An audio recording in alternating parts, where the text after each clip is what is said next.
Welcome back to the Sons of Montezuma podcast. It is your host, Mateo. You can find me at Mateo San Diego. And we're starting off our fourth season covering Aztecs football. I am joined today with my two co-hosts. In the house right now is El Capitan K5 James at K5 James on Twitter. What's going on, James? What's up? What's up? And also to my right is the dirtiest of the Dans, Dirtball Dan at D Morton 78. What's going on, Dan? Yo, how you doing? Well, I'm healing. My leg is like, I'm a limp biscuit right now. And there's nothing I can do about it. But I'm still excited about the season, no matter what's going on right now, whether I'm hurting outside or inside, physically, emotionally, all that good stuff. So we're just going to get right into it and address, we want to address the elephant in the room before we move on to football talk, because that's what we do here at Sons of Montezuma. Now, 3 players were named in a civil case of allegations of rape. And so we put out a statement the other day, and in brief, it just basically announced that while we believe in protecting victims, we also stand with the legal principle that every person accused of a crime is innocent until proven guilty. And, I can't say it any more simple than that. Obviously, of the 3 players, the most notable, Matt Ariza was a part of our Sons of Monty NIL team. And, as JD, as the program has said all along, it's been an impending investigation. So you want to respect that. You want to respect all sides and the gravity of the situation. And so, don't expect to hear a lot of, expertise talk from us. We're, at the end of the day, we're fans and we represent the fans. And so our statement, I think, was enough, but obviously this story is reached a level of national attention that you can't really ignore it moving forward. And so, from me personally, I stand by the statement that, we just hope justice and the consequences be served upon, those that are involved, and that justice will come out at the end of the day. You see a lot of things on Twitter, you see a lot of things on social media, and it's unfortunate. It really is. You hope that people would have that realization to let the justice system, let things play out. If it's set up for court, let it happen there. But public opinion sometimes is just all out of whack. Like you said, you never want to victim blame, man. Is the most important thing. You want to respect the victim's rights. That said, like you said, it's a terrible situation. It's like a no-win situation, man. Everybody comes off poorly. The university comes off poorly, no matter what they do. It's kind of damned if you do, damned if you don't kind of thing. But the main thing is obviously we want the victim to get justice. We want the truth to come out, like you said. We want justice to be served. And there's no joking around. Having been on both sides of these kind of things, because I work in law enforcement, as some of you know. I've been on both sides. I had family members deal with things of this nature before, and there's no real winners. There's no losers. It's all just bad, man. Everybody's a loser pretty much. It sucks for everybody involved. But the main thing is the health of the alleged victim, and hopefully, obviously, if these things are true that have been printed about these players, it's terrible. It's awful. There's no justification for it, and justice needs to be served to those individuals. But yeah, it's a bad situation, and there's no good way to talk about it. I just want to get it over with so we can move on to the stuff that we're really here to do. We're not here to talk about this kind of stuff. We're here to talk about, fun, football, having a good time, enjoying being fans. And I hope we can get back to that sooner rather than later. There's just so much stuff that nobody knows. We don't know. Even the stuff that's been reported, I haven't followed it close enough to know every nook and cranny of information that's come out. So it would be kind of stupid for us to get too involved in it anyways. It's on our cup of tea. We don't know this type of stuff. I don't know much about that night, even from what I've read. I don't know about SDSU and their protocols with Title IX or whatever that is. Like, I don't even know what that stuff means to me. So I just want to talk football and conference realignment. Well, and that's what Sons of Money is. Some people want to know, hey, what's your guys' take on this situation? And so we're addressing it, but we're letting you guys know, all the listeners, look, Sons of Montezuma is for the fans, and we're here to report on the players. And there's over 100 players on this year's team that are counting on us to do that. So we want to continue with that work that we've started. We want to continue with that work in the 2022 season. It's the 100th year of Aztecs football. So having said that, I don't think you're going to hear too much on this podcast more about the situation. We're going to let the justice system prevail and have its findings, have its day. And we're going to talk about Aztecs football. You guys good with that? I'm good with that. Oh, yeah. Let the traditional media deal with it.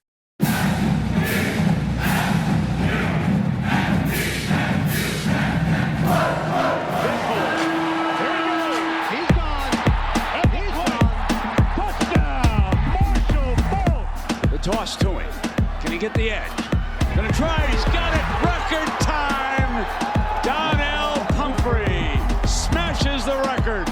On the return, it's Rashad Penny. And Penny finds the seam. Penny to the outside. Penny will go the distance. First and goal. Fake to Penny. Open man. Wells. He leads. He gets the ball.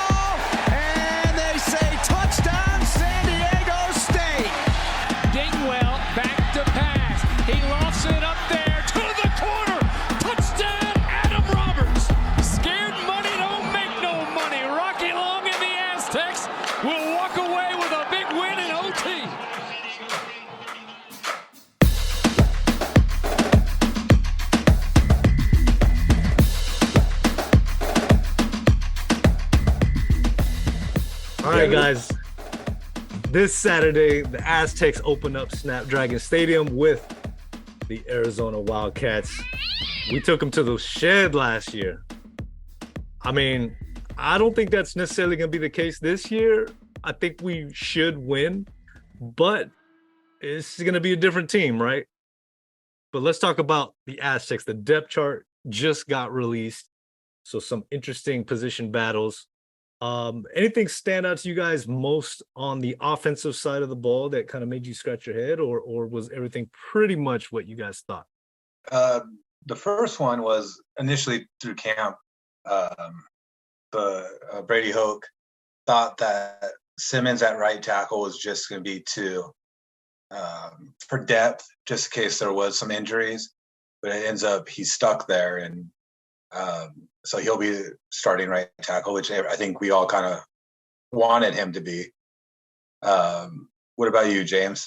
Yeah, I don't know if it was so much a head scratcher because you knew it was kind of leaning that way, the way Hope kind of like talked about him so well. And he doesn't normally talk about young kids like that. So you kind of knew, not knew, but you kind of got the feeling that something like that was coming down. I love it, man, because I'd rather they throw these kids in the fire, especially that right side with Musuli and Simmons. I think Musuli is going to be good right away. Simmons, he's still kind of learning how to play tackle out there. So I'd rather they learn with a guy like Alama playing center to kind of like lead them. And then, Crenshaw Dixon, I think eventually Simmons is probably going to be the left tackle. But they right now they got to go with the more veteran guy at left tackle to protect Burmeister's blind side. So I'm excited to see this offensive line. I think they may struggle in the beginning, and I think that might be why this game is closer than it should be. Just because the offensive line may struggle opening holes and may struggle in protection. But I think Burmeister is going to be able to make enough plays with his legs to keep control. And I think the defense is going to just shut down Arizona. So I was kind of surprised, but I'm excited about seeing those two, especially Simmons at tackle and seeing Musuli at right guard. So having two redshirt freshmen on the right side is kind of scary, but these guys are like two of our highest rated offensive line recruits in some time. So the listener is aware there's one senior on the offensive line, and that is at the center with Alama UofA. On left guard is Cade Bennett. Right guard is Ross Masuli. Left tackle's BCD, Brendan Crenshaw Dixon. And the right tackle, Josh Simmons, who Coach was talking about, who we're talking about. He doubled down. Coach doubled down today in the presser, just really excited as well to see him in live game action and see what he's going to do. So I know we were really big on his recruitment. Dan was hyping him up. I mean, it was a huge get for us. So it's awesome to see him and Masuli getting out there in this opening Snapdragon game, man. Man, you just look at him and he looks like an NFL offensive tackle.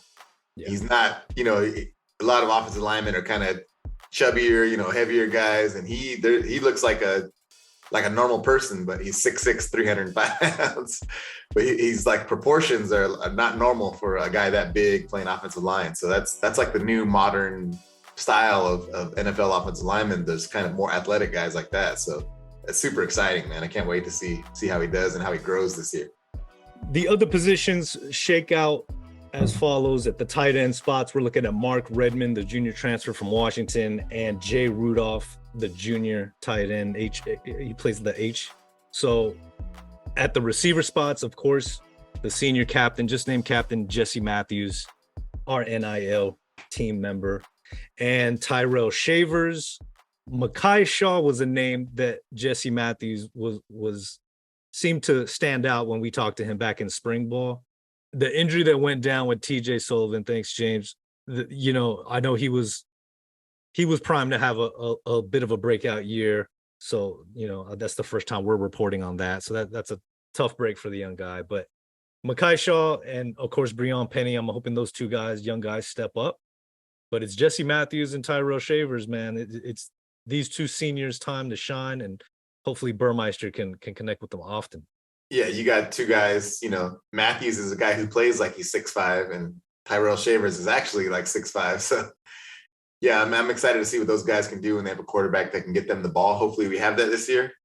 And Makai Shah, he's a guy that walked on last year as a preferred walk-on. And he started 1 or 2 games last year.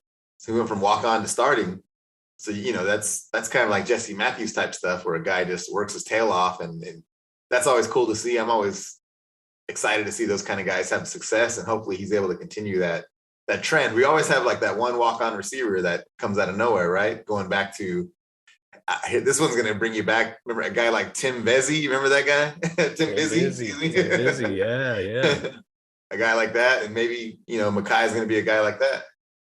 But if you're going back to your original question, the biggest kind of like eye raiser for me was Cam Davis basically being like the second running back, tailback. Yeah. I know he's listed as or. It's Cam Davis, Jordan Byrd, and Jalen Armstead, and Keenan Kristen. They're all kind of like or for that second running back spot. But seeing Cam Davis's name up there first was kind of surprising. Not for someone who listened to Hecklinski interviews, dude. He was talking him up. He said he was his biggest riser as far as from last year to this year. He's one of the players that he saw the most improvement on. Even more than Chance Bell, huh? Even more than Chance Bell. I'm excited to see Chance run, man. I can't wait to see the way he transformed his body. I can't wait to see him get down out there. So I'm excited to see what he does. The one thing offensively that we're not used to is that Burmeister doesn't turn the ball over. He doesn't have to. He doesn't have to force anything because he could run. So I don't expect our offense to turn the ball over much, especially with the new running backs. So yeah, between Chance Bell and Burmeister, there's not going to be a lot of turnovers there. I don't think they'll really cost. I'm just kind of curious.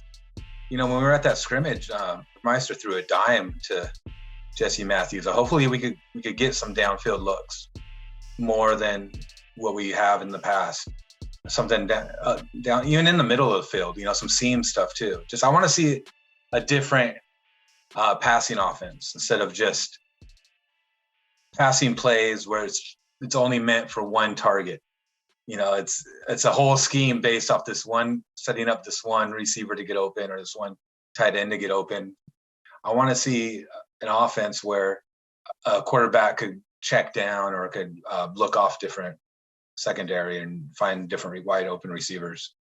I mean, dude, that's one of the big things about him is like everybody can look at his physical tools, but he doesn't turn the ball over. I think he had like 4 interceptions all last year, something crazy like that. So he's safe with the ball, and obviously with our defense, how hope it is, and the way we run the ball, that's a blessing. And I think hopefully he'll take some shots. We saw it in the scrimmage. I want to see some more shots downfield. Well, I don't know. I was there at the kickoff luncheon last week, and Coach Hecklinski and Coach Maddox were up there on the panel, and they were doing like a Q&A, right, about the season, kicking off the season. And by all accounts, according to Coach Heck, man, this offense is going to put on a show. They're going to do some things that these Aztecs fans have yet to see before. And there was a lot of confidence behind those proclamations, man. Burmeister was in the house. Got to see Chance Bell in the house. These are some impressive young dudes, man. They look ready, and there's a lot of confidence there. So I'm hoping that shines through. I was kind of surprised to hear it. I'll say one thing about if you were following spring camp or if you're following fall camp, I never paid so much attention to a camp where the offense had success against our defense. Usually it's, oh my God, our offense looks so terrible, but it's because they're playing San Diego State's defense. It was never that at either camp. It was never like they were completely outmatched, and sometimes they were doing really well. How we always had to hear like, oh yeah, the defense is always ahead of the offense at this time. And then even towards the end of the camp, it would still be the defense is ahead of it. But like even during the scrimmages, there were touchdown passes. There were things that were happening that we're not really used to seeing much. Yeah, it's exciting, man. I know on Twitter there's some backlash from other conference media outlets saying San Diego State is overhyping Burmeister. But I mean, he was a successful quarterback at Virginia Tech last year. So I don't think it's that crazy to think he can be successful in the Mountain West this year. So I'm like you said, I'm excited to see what he can do. He's got 2 ultra talented receivers he's throwing to, and he's got a stable of pretty good backs behind him. It's just whether that offensive front can give him time. But that's the thing about him is he's so explosive himself. Like even if they don't give him time, he can make people pay with his legs. So and you know what? On that pass to Matthews that I talked about, he could have easily ran on that. Like he could have just taken off, but he threw the dime, dude. Mateo wasn't too impressed with the throw, but looking back, I think Jesse like went for the dive, and he probably could have kept running. Like he probably didn't have to dive. I think he was putting on a show, for the fans. It was an excellent pass. You're right. It was an excellent. Matt was like, "Oh man, if you would have you made him dive for it." It was Jesse doing Jesse shit, showing how he can move his body around, man. Jesse freaking Matthews. No, I'm pumped, man. I'm really excited to see Braxton out there. A really cool article came out from the UT. They did a little bit of a profile on him, and apparently, he wants to be a MMA fighter when his football days are done. I know there's already Quest Truxton is taking his. If you guys didn't know, he's training and he's out there fighting already. As an MMA fighter. That's another walk-on guy that was a really good wide receiver. A pretty solid wide receiver. Wide receivers, man. So it was really cool to hear that about Braxton. Like you get to know him a little bit more and behind the scenes, and just all the injuries that he had to battle through to get to this point. I don't know who was talking trash about him online. I mean, everybody's used to San Diego State having a lower rated quarterback. So maybe by the prospects of us having, a higher top 5, top 4, in the conference ranked one, they can't handle it. It was a certain Mountain West focused media outlet, MWC Wire. were they on the wire? The one thing that didn't make sense, I think he said something like, "Oh, you guys say that every year." I'm like, "Do we?" And I guarantee we didn't say it last year. Hell no. All right. Anything on the defensive side of the ball, guys? I mean, the strength of the team is obviously the defensive line and the linebackers. James, you were talking about how they're moving Caden over to the Mike, and to see Cooper, they're going to be playing side by side together there in the linebacker spot. I don't know if I expected Cooper to make that jump as soon as he got in, but I mean, the kid's a big physical kid, man. Yeah, it's surprising. I'm glad they moved McDonald back out to that Mike linebacker spot. That's that on the line spot. Usually the guy's kind of like another defensive lineman, basically. Mm-hmm. So yeah, it'll let Caden get down and get into the pass rush a little more. I'm excited for that. And yeah, Cooper, man, I was surprised as well. You've got a lot of guys coming back with experience, and he kind of came in and stood out and jumped up ahead of everybody. So I'm sure the guys behind them are going to get a lot of playing time too. They still kind of rotate players quite a bit. And luckily for San Diego State, they're pretty deep at linebacker. So I'm excited to see all these kids play, man. Vaikejo, he's like a big physical guy too. And Fiasso is another guy that's I'm hoping to see him play a little bit more this year. So yeah, it's cool. Like we said, that's the strength of the team, the front six, man. They're like 2-3 deep at almost every position, dude. So I'm excited. Dan, you got anything on this defensive backfield? Because, that might be the biggest question mark, right? When we're looking at Barfield, we're looking at McMorris as, two of the senior leaders there. But once you get past that, you got a lot of youth back there. Yeah. Unfortunately, I don't have the damn freaking list in front of me. What's wrong with your internet, dude? No, every time I do it, because of James' crappy ass internet, it starts. Oh, my internet is causing your computer to slow down. Okay. Nah, I think that is, like you said, the biggest question. The corners, to me, it seems like I think they're fine with the safeties, the Warrior safeties, and the Aztec. I think the corner, like, you've got a lot of guys that had a lot of time, but they were able to get last year a little bit. So guys like Dallas Branch, Noah Tumblin, Avenger, and Des Malone, those guys got to step up this year and become Aztec corners like we expect, shut down corners like we've had here going back to, Leon McFadden and Darren Hall, those kind of guys. To me, this comes down to our defense against their offense. But if the defense is able to get to the quarterback and cause him a lot of trouble and not allow him to get into a rhythm and find all those talented young receivers he's got, that's going to be the game. And the offense just has to do enough. Hopefully they can get that running game going.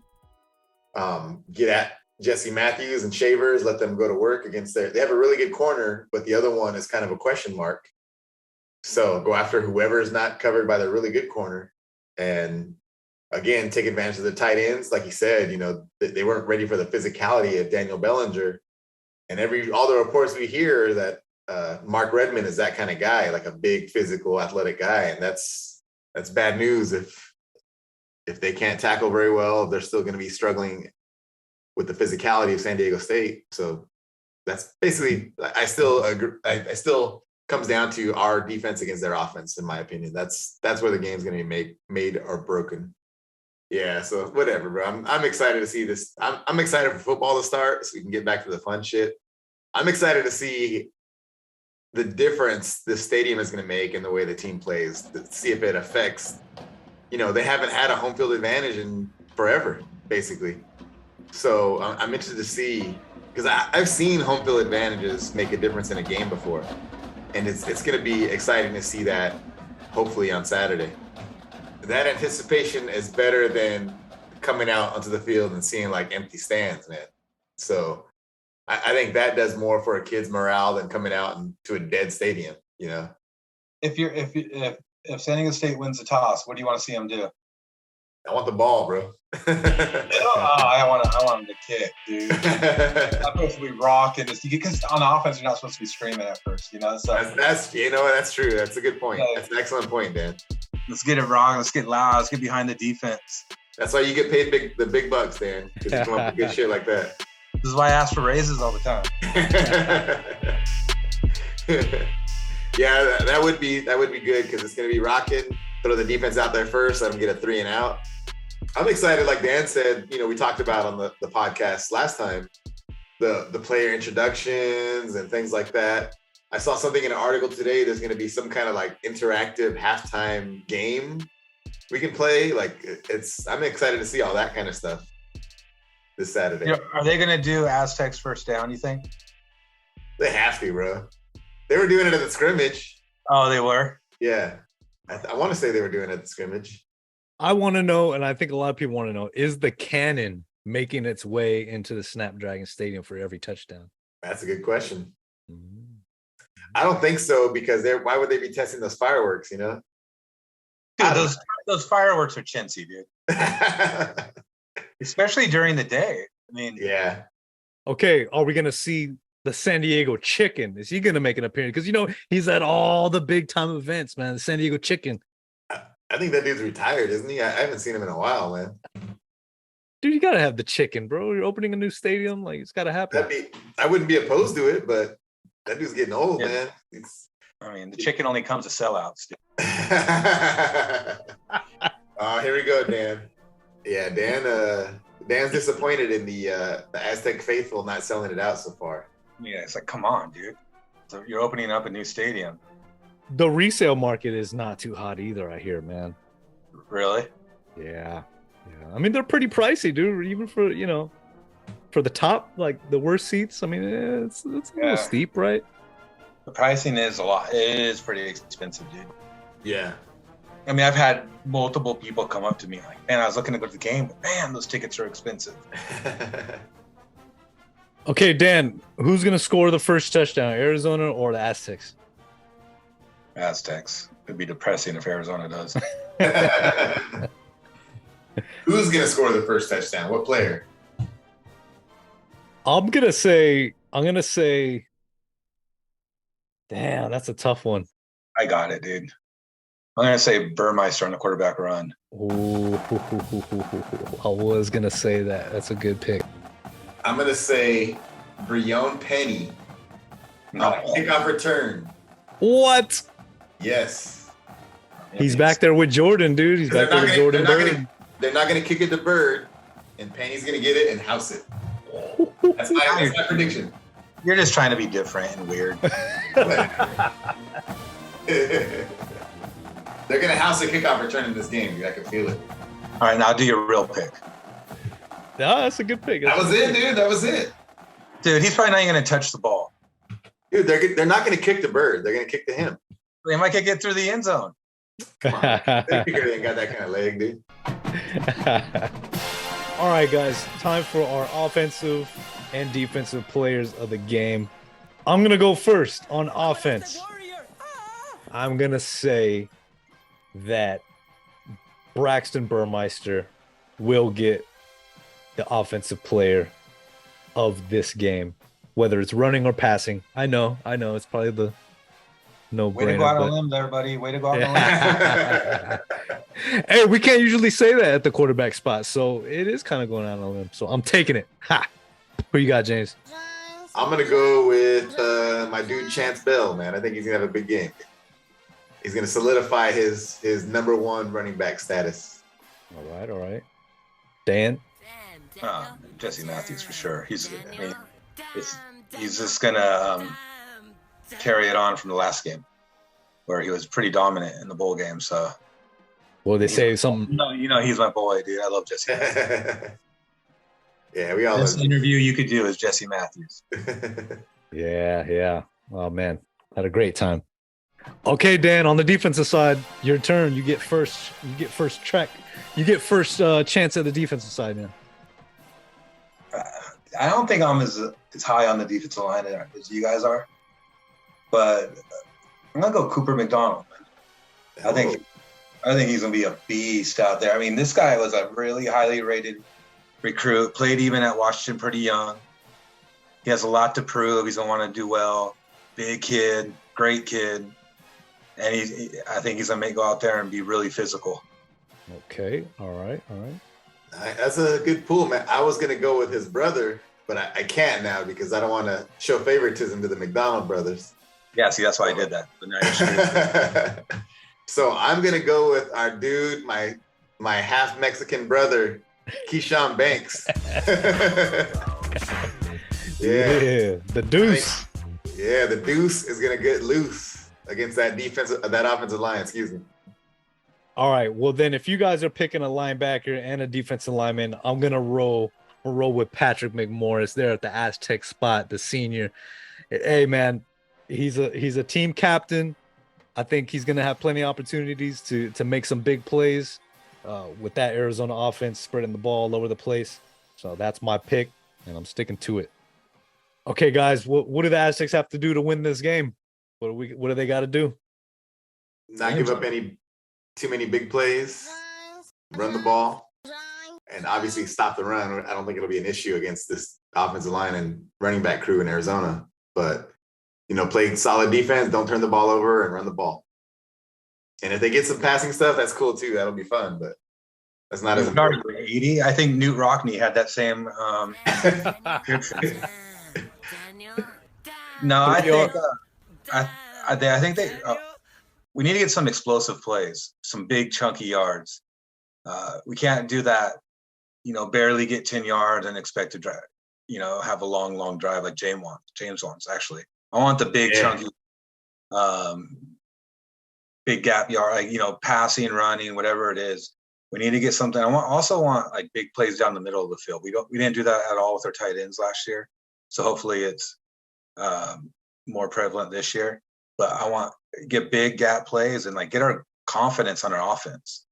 And I think the defense could feed off that. I'd love to see our defense being able to attack with the lead, just pinning their ears back and it's going right after the young quarterback and the young receivers of Arizona. It's funny. Last year we had those big plays against Arizona. That's what propelled us to win.